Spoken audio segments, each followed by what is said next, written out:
My center has been doing a lot to trying to adjust to keep up with all of the changes that has been happening through the pandemic. So we've been doing a lot of the online learning, the e-learning, through lots of Zoom meetings and instructional videos. We do our best to keep connection with the families and the children weekly. We also make our own and we send and deliver our own activity packages to the families, along with video instructions as well that can be found on YouTube in their own little private profile. We also have a breakfast program at the center, and it delivers breakfast to the families. And we also have community food bags as well that can be picked up. And they all contain all the healthy foods and meeting food allergies for certain children as well. And we have been doing the best we can to stay connected with families. We have also encouraged families to try some of the strategies to even adapt children to the global change.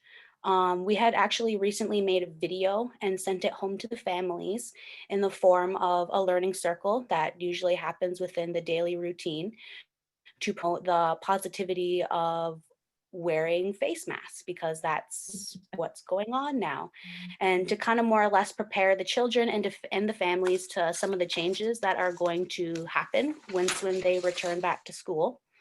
So we have presented, the book is called The Task of the Mask. I'm not too sure if anybody has gotten this resource yet, but it is a story for children in the form of, again, like a circle that we use props as well to support the children through the learning of the story.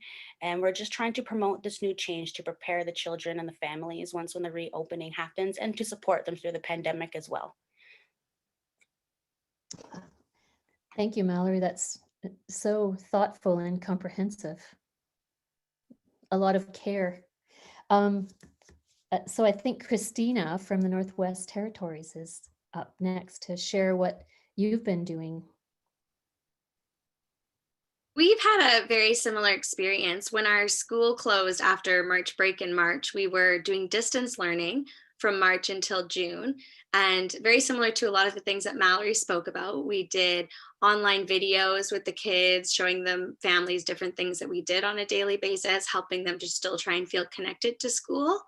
We also had weekly Zoom calls and phone calls home with homeroom classes, as well as our language teacher and our language classes. We work to build and sustain relationships with the kids and the families in the community. And we actually did a staff driving parade through the community we teach in, to kind of, help the kids to see us and see that we're still here, and help to maintain that connection.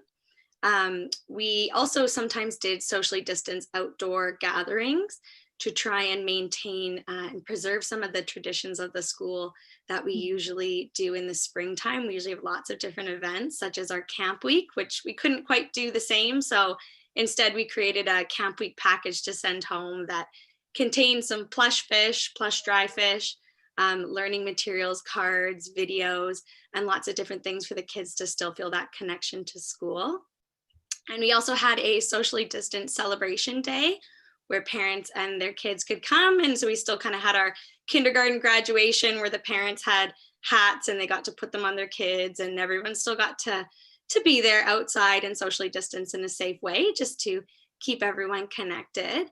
Since the fall, though, since September, we have returned to school, and that's looked very different, and it's been quite a change for a lot of our families and kids, and things that everyone's had to come to understand. And so we've really tried to maintain that connection. And one of the difficulties we've faced is not being allowed visitors and guests into the school. So maintaining that home school connection, checking in with parents and doing those things. And a big way we've done that is adapting our routine to have kind of an end of the day outdoor dismissal, where the teachers are out on the playground and getting to meet the families and visit them in that way. And it's also coming up next week as we have parent teacher interviews, and trying to do that in a way where we can't hold them in the school. So we've worked out to set up a teepee outside of our school that we can meet with parents in and their families and still get those meaningful discussions, and have that time to build that connection as well. And it was really important, especially with the new junior kindergarten students, entering the school and helping them to feel welcome and connected and safe. A lot of problem solving. Christina. It's great that I go right after Christina, not because we share the same name, but we're very much the same here in rural New Brunswick. It's the biggest thing that we've been able to do is keep that connection with our families and encouraging all of our educators here to communicate daily with the parents of our children. Because we serve mostly 0 to 5, they aren't on Zoom calls or meetings or anything like that. And we're very much an inquiry-based, interest-based learning center. So what we are able to do, especially if a child is sent home or excluded for a 2-week period, is that we have connected so well with the families that they are allowing their children to use their phones or their devices, whatever they have at home, and they will jump onto our private group pages we've created. So every classroom in our center has a private Facebook page where their class posts videos, pictures, we read our stories together, we sing our songs together there, and we record it so that at whatever time of the day it's convenient for the families, the children can still check in and see what their friends have been doing that day, and still feel like they're a part of what we're doing. So our biggest thing that we've been able to do throughout the pandemic and since reopening is just staying connected with our families and inviting them to take part and to tap into what interests their child and kind of carry that over at home, and to be offering some of the same things we're doing at school with their children at home. Thank you so much connecting. Yeah. And so we're going to close this topic off with Safa. If people have questions, feel free to put them in the chat as Mari's taking care of the chat. Yeah, we almost did the same. So we prepared several kits for the children, and we called them every week to ask about the children and if they need any help. We also prepared packages for the families. We recorded some videos for the children to watch on our page on Facebook. Like songs, stories, and art activities.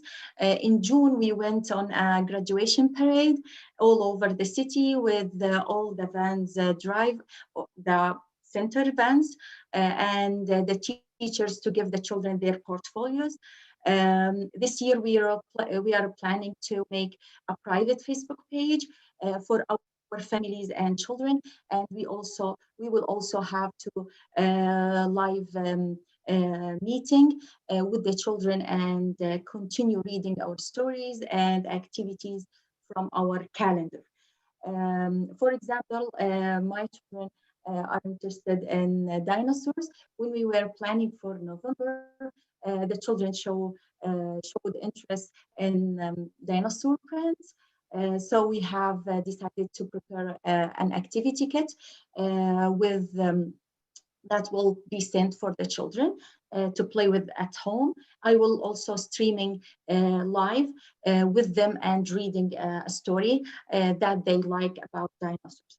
Finally, I will ask the parents to take photos of their children while doing these activities and send it to my email to put it in their portfolios for their yearly